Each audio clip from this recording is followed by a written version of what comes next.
El siguiente segmento tiene contenido o opinión.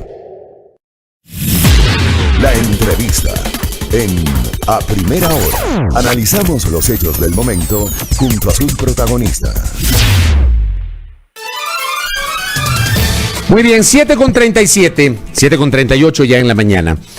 Yo les planteaba ayer que dejemos de hablar desde los sesgos y desde la ignorancia. Por lo menos leamos y investiguemos para comentar, pues, porque en las últimas horas, en los últimos 2 o 3 días, hay un montón de cubanólogos en el Ecuador, sobre todo en las redes sociales. Todo el mundo sabe de Cuba, todo el mundo, en uno o en otro sentido. Todo el mundo sabe que es el comunismo, que es el socialismo, que la dictadura, que la revolución cubana del 59, que los 62 años, todo el mundo sabe, ¿ya? Y mucha gente comenta desde los sesgos. Bueno, preguntémosle a una cubana, ¿no? A la colega periodista y amiga Dayana León, que está enlazada con nosotros. Ella sí sabe, porque es cubana, reside acá en el Ecuador. Hola Dayana, qué gusto, bienvenida. Qué gusto, Fabricio. Me encanta conversar contigo hoy. Espero que estés muy bien. Y bueno, pues Majestad, yo lo considero mi casa también. ¿Cómo estás? Gracias a ti por atendernos. A ver, ¿qué está pasando en Cuba? Tú, Dayana, ¿cómo lees lo que está ocurriendo en la isla ahora mismo? Bueno, realmente, Fabricio, esta es una pregunta importantísima porque desde hace algún tiempo, incluso yo desde mis inquietudes, cuando estudiaba periodismo en la Universidad de La Habana, y esto te lo pongo como un antecedente, yo empecé a tener inquietudes sobre el tema del sistema propio y de cómo también se estaba manejando las diferentes construcciones de la noticia. De hecho, mi tesis de licenciatura fue una crítica en ese sentido, específicamente desde lo enfoque, desde la perspectiva de género, porque evidentemente existe un tema fundamental. El pueblo cubano en estos momentos se encuentra desde las calles demandando una ausencia también de políticas de deliberación.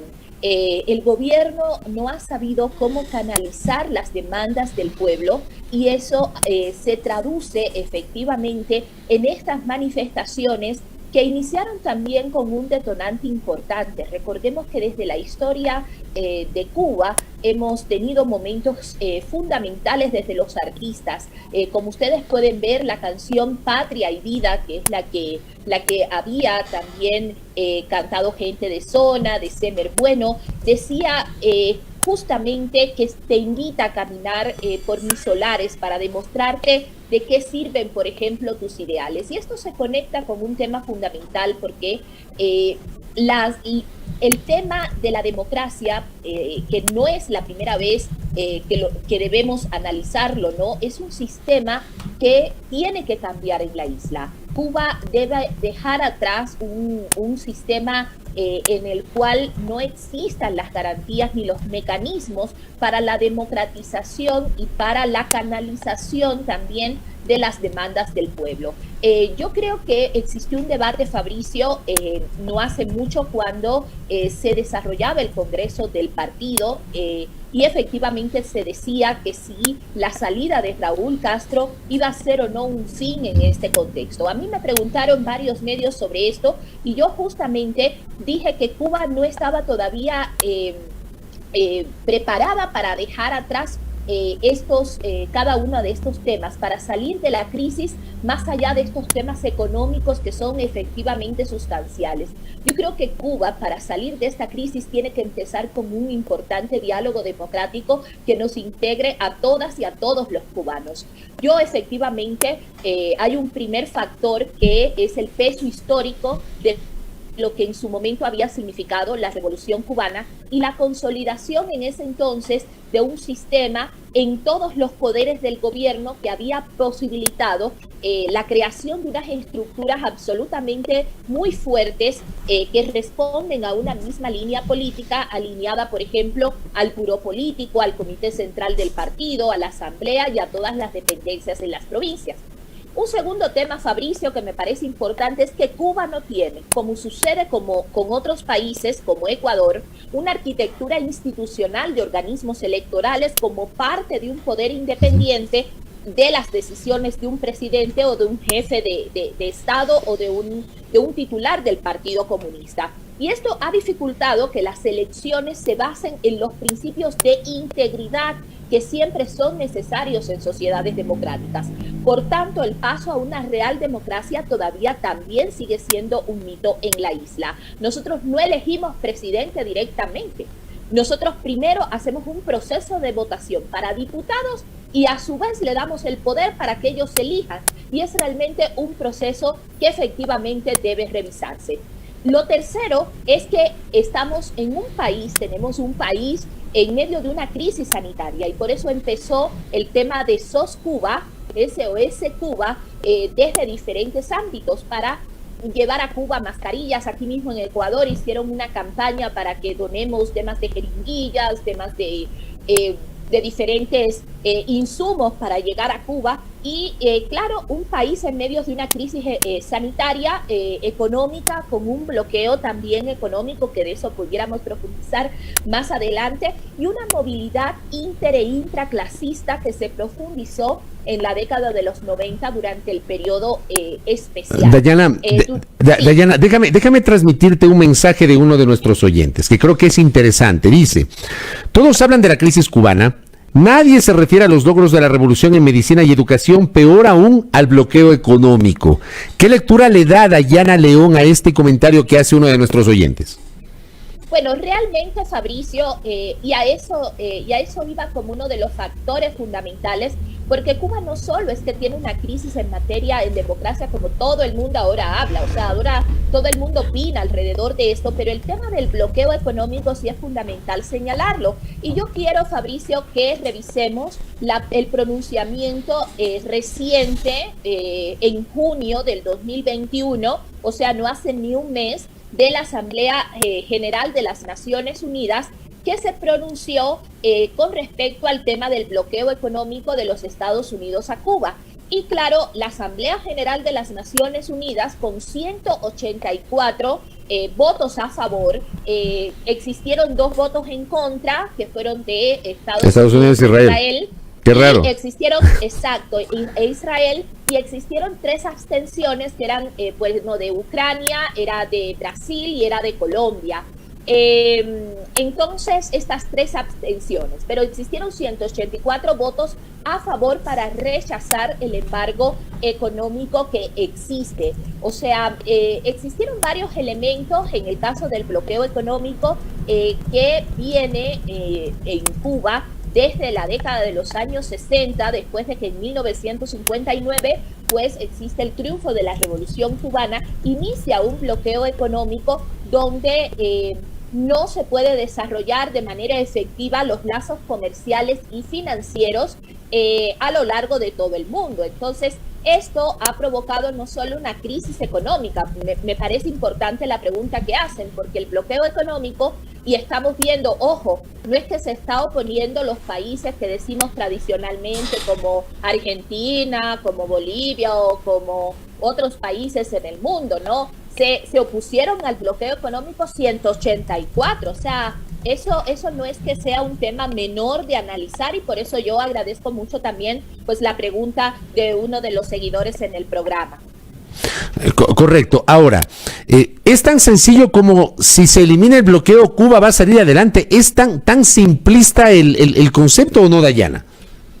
Bueno, yo no creo que sea con tanta ligereza mirar esto en ese sentido, pero sí ayudaría muchísimo que Cuba no tuviera sanciones, o sea, en materia económica y comercial, sobre todo porque no puedes tener un proceso directo también de comercialización. Existen sanciones a los barcos que lleguen, por ejemplo, a Cuba a entregar algún tipo de donaciones incluso. Entonces, estos procesos también han influido en una crisis económica en el país. Por otro lado, existen quienes dicen, bueno, es que si se levanta el bloqueo, se estaría legitimando el sistema. Miren, eso es otra cosa. En el mundo existen sistemas que quizás no están de acuerdo con las políticas de los Estados Unidos o de otras potencias mundiales, y sin embargo nadie aprobaría que te cierren las fronteras o que te pongan multas por no llevar insumos al país. Yo creo que el debate tiene que ser mucho más amplio, sin apasionamientos, tampoco pedir de que exista un genocidio en la isla, tampoco pedir de que exista una intervención militar. Todas y todos tenemos en Cuba nuestros familiares. Yo misma llevo días sin dormir porque sí estoy preocupada por mi familia, sí estoy preocupada por su situación. A veces se nos dificulta mucho el tema de la comunicación. Me da ocupado el número de la casa, los diferentes números allá. Entonces, claro, esto no es un tema que involucra solamente a quienes están en el país. Yo creo que estamos todas y todos los cubanos en diferentes lugares del mundo en una vigilia permanente. Nosotros queremos que exista un país de progreso. Nadie quiere que su país no avance, pero eso también significa de que tenemos que empezar a hacer importantes diálogos democráticos para que esto pueda zanjarse. O sea, no podemos solucionar con políticas antidemocráticas, no podemos solucionarlo con un intervencionismo militar. Tenemos que solucionarlo, sí. Yo como cubana estoy abierta, estoy presta, me encantaría formar parte de un proceso, de un diálogo abierto para que podamos salir como país hacia adelante. Yo creo que ya es hora de que Cuba también tenga un análisis profundo en ese sentido. Yo te decía el tema de la crisis sanitaria y económica, porque esto es un tema gravísimo. O sea, esto repercute en el sistema, por ejemplo, de gratuidad que ha tenido Cuba. O sea, en Cuba nadie paga por la educación, nadie paga por la salud, pero es un sistema que también está actualmente colapsado por esta crisis económica, por altos costos de producción de primera necesidad, que con suerte se pueden acceder a aquellos que reciben remesas familiares. Incluso hasta para recibir remesas familiares es difícil por este bloqueo. No es que uno va y dice yo quiero transferir a Cuba $50, $20, no, es difícil. O sea, no es un sistema muy efectivo. Todo esto ha coadyuvado, ¿no?, en que sea un análisis bastante complejo, que no solo se debate en Cuba, sino en todos los países de lo que estamos pasando en tiempos de crisis y de pandemia. Ahora, la magnitud de estas protestas, Dayana, que por ejemplo entiendo son de las más fuertes desde 1959, yo te pregunto, ¿tienen que ver con el hecho de que Fidel ya no está más, Raúl Castro no está más, y hoy tienes un liderazgo que probablemente no encarna aquel que sí ostentaba Fidel y luego su hermano? ¿Probablemente tiene relación lo uno con lo otro, Dayana? Bueno, tiene una relación absoluta, Fabricio, porque yo creo que Díaz-Canel todavía necesita tener un liderazgo como se tenía en el entonces, ¿no?, de Fidel y de Raúl, que sabían darle soluciones en ese momento en el país, ¿no? Incluso yo creo que ya estamos en otro momento de pensar el país, porque no podemos tener sistemas que de manera permanente se hereden los liderazgos o se hereden las políticas. Esto es un tema que sí hay que pensarlo. Lo otro son los errores comunicacionales de Díaz-Canel. Son errores fuertes. O sea, las declaraciones que dijo que el pueblo tenía que ir a las calles y tenía que un poco más poner al pueblo contra el pueblo. Yo creo que eso no es la solución, esa no es la vía. Tampoco es la vía enfrentarnos entre cubanos en diferentes lugares del mundo. Yo misma en el Facebook a veces ya ni siquiera quiero revisar, porque te escriben cubanos que están allá, que son parte del sistema, otros que están en contra. Entonces, esto ha creado muchísima división también dentro de los propios cubanos, y ha logrado de que no exista un proceso articulador desde la sociedad civil. Creo que la sociedad civil sí es necesaria fortalecerla en el sistema, porque son parte fundamental del tejido social. Díaz-Canel, a mi modo de ver, ha tenido grandes errores en su conducción, en sus vocerías, en su liderazgo, y eso también ha influido en el cual no existan soluciones claras en el país y que el pueblo tenga una confusión real. Las declaraciones, cuando las personas salieron a a protestar a las calles no fue de canalizar, no fue un tema de deliberación, fue un tema de confrontación, y yo creo que la democracia no puede ser eso. No podemos fomentar las divisiones entre los cubanos. No es porque ahora uno tiene una crítica en este programa y mañana tengan represalias en Cuba contra las familias. Esto sería inaudito, y eso tendríamos que denunciar a quien le pase esto. Entonces eso sí creo que es importante señalar. Y lo otro es la intervención militar que están pidiendo en algunos casos. Mira, la situación en Cuba,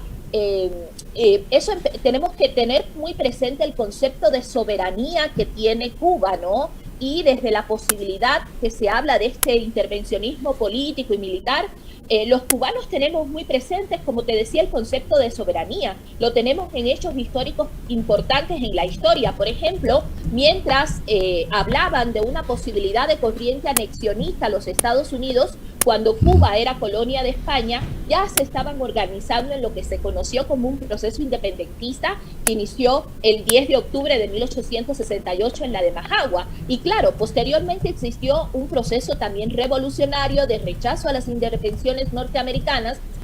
Tuvimos una intervención norteamericana de 1898 a 1902. Ahí uno de los puntos fue los tratados de reciprocidad comercial, como el arrendamiento, por ejemplo, de las bases navales y carboneras, y es por eso que aún la base naval de Guantánamo sigue con la administración de los Estados Unidos, y si ustedes van a Cuba, ven que la bandera de Cuba no se iza hasta el tope. Claro. ¿No es cierto? Sino un poquito, porque tenemos todavía ese concepto de soberanía, ¿no? Entonces, y lo que señalas del tema volviendo al tema del modelo económico, sí se necesita pensar en una transformación real del modelo económico, político y social, ¿no? Eso sí es fundamental. Correcto. Dayana, gracias por tu comentario y por tus aportes desde tu, obviamente, experiencia, desde tu visión, que es totalmente legítimo que tú tengas una visión sobre lo que está pasando en Cuba, y que nos permite tener una aproximación para tratar de entender la situación de las protestas y lo que quiere hoy el pueblo cubano. Te agradezco mucho por el tiempo, que tengas una buena mañana.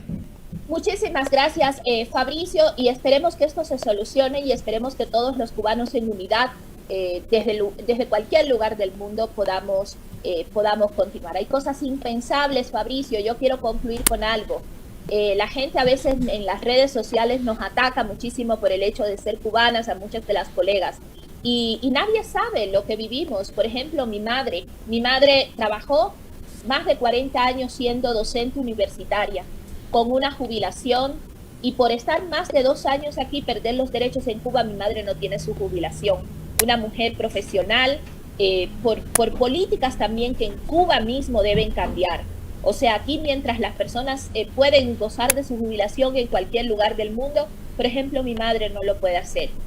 Y eso, yo creo que sí hay muchos temas que se deben cambiar. Yo como cubana no puedo votar desde aquí, como pueden muchos ecuatorianos desde diferentes lugares del mundo decidir sobre el destino democrático con el voto en el exterior. Nosotros no lo podemos hacer. Hay que empezar a cambiar y a transformar el sistema. Gracias. A Dayana León, colega periodista y académica, hablando de la situación de Cuba. 7:55.